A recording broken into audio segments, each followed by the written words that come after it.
देखिए, मैंने आज की प्रेस कॉन्फ्रेंस में भी बताया कि वो जो सांसद खुद आए उनके ऊपर 22 एफआईआर, महराज मलिक पे 18। तो यानी कि आम आदमी पार्टी के अंदर एक क्राइटेरिया, जितनी ज्यादा एफआईआर उतने बड़े नेता। अब ऐसे नेताओं की तो ऐसे नेता ही सपोर्ट करेंगे। और मैंने इनसे ये भी पूछा आज आकर कि आप क्या ऐसे नेता की सपोर्ट करना चाहते हैं जो कहता है सभी के सभी हिंदू शराबी थे, जो ये कहता है कि मुसलमान चोरी से शराब पीते, जो एक ऑफिसर को ये कहता है तू सिंह है, मैं तेरे मुंह पे थूकता हूं। तो फिर देश के सिंह इसे जरूर जवाब देंगे और उसे बताएंगे कि सिंह क्या कर सकते हैं, क्योंकि जिस तरह की अभद्र भाषा इसने यूज की है, जो डॉक्टरों को और महिला डॉक्टरों को कहता है कि मैं तुम्हें नंगा करूंगा। आज अगर आम आदमी का पार्टी इसका साथ दे रही है तो यानी कि स्वाति मालीवाल वाला जो केस था उसके अंदर फिर कुछ ना कुछ तो जरूर होगा।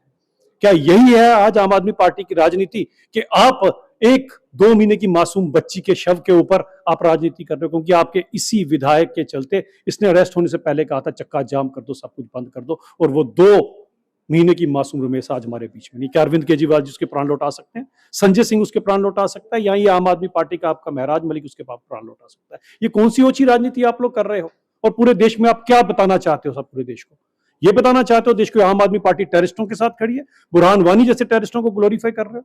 और आपका यही एमएलए जब अपने इतिहास के अंदर जब टेररिस्टों को ग्लोरीफाई कर रहा था तो लोगों को कहता है पॉलिटिक्स में जाके, युवाओं को कहता है पॉलिटिक्स में जाके तुम क्या करोगे।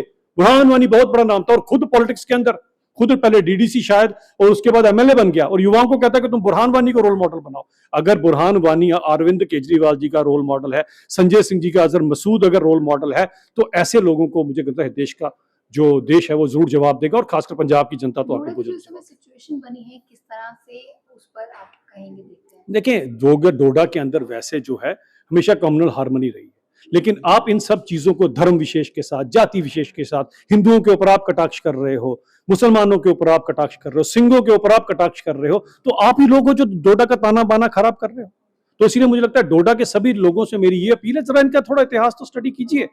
और कब अब मैं कहता हूं कि भगवान के लिए 2 महीने की मासूम बच्ची है जो इनके चलते आज हमारे बीच में नहीं है, तो कम से कम ये चीज देख लीजिए और देखिए क्या डोडा के लोग आने वाली पीढ़ी में इस तरह के नेता चाहेंगे?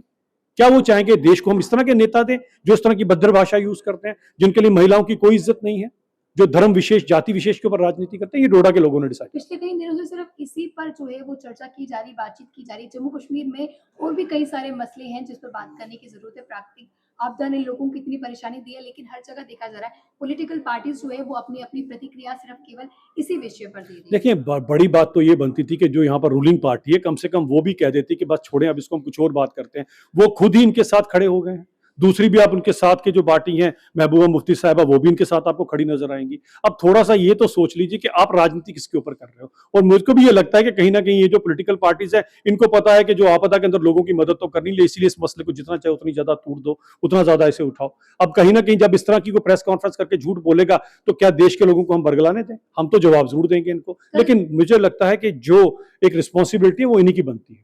तो क्या कहेंगे, जम्मू कश्मीर में लोगों का काफी ज्यादा नुकसान हुआ है, लेकिन कल जिस तरह से पत्रकार वार्ता की गई उसमें कहा गया कि जो कश्मीर के लोग हैं उन्हें फंड जो रिलीज किया गया, उनको मदद दी गई है, लेकिन जम्मू के लोगों के साथ अभी भी नाइंसाफी। देखिए, वो तो हमेशा रही है इनकी तरफ से, कहीं ना कहीं कोई ऐसा रोड़ा अटका देते हैं जिसके अंदर हमेशा जम्मू को तो उन्होंने आंख बंद करके देखा। तभी तो आप देखिए जब उमर साहब जम्मू आए थे और जब माननीय गृह मंत्री जी आए थे तो इन्होंने क्या नैरेटिव चलाया कि उमर साहब पीछे खड़े थे।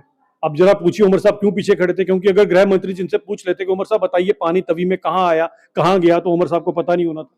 जो खुद शिशोती में गाने सुनते हुए पहुंचे थे, आपको लगता है वो जवाब दे पाते? तो हमेशा जम्मू के साथ तो भेदभाव इन्होंने शुरू से किया है, इसमें कोई दो राय नहीं है। अगर आप अपने सपनों का आशियाना बना रहे हैं तो एराकॉट कंस्ट्रक्शंस है आपकी पहली पसंद, क्योंकि यहाँ सिर्फ टाइल्स, सैनिटरी और हार्डवेयर प्रोडक्ट्स की विशाल रेंज नहीं मिलती, बल्कि साथ में मिलते हैं ढेरों फ्री गिफ्ट्स, और वो भी हर शॉपिंग पर। एराकॉट कंस्ट्रक्शंस में ट्रेंडिंग और लेटेस्ट डिजाइनों की बड़ी रेंज है। एराकॉट कंस्ट्रक्शंस फिर ला रहा है अपने कस्टमर्स के लिए साल का सबसे बड़ा मौका। शॉपिंग करो और बन जाओ लकी विनर, क्योंकि इस बार इनाम सिर्फ ऑफर नहीं, एक जश्न है। और यही नहीं, इस बार आपको बिल्कुल नई Alto car, scooties, 10 smart mobile phone सहित अन्य शानदार इनाम जीतने का मौका भी मिल रहा है। तो देर किस बात की, आज ही आए एराकॉट कंस्ट्रक्शंस, जहां घर का सपना भी पूरा होता है और शॉपिंग बनती है फायदेमंद।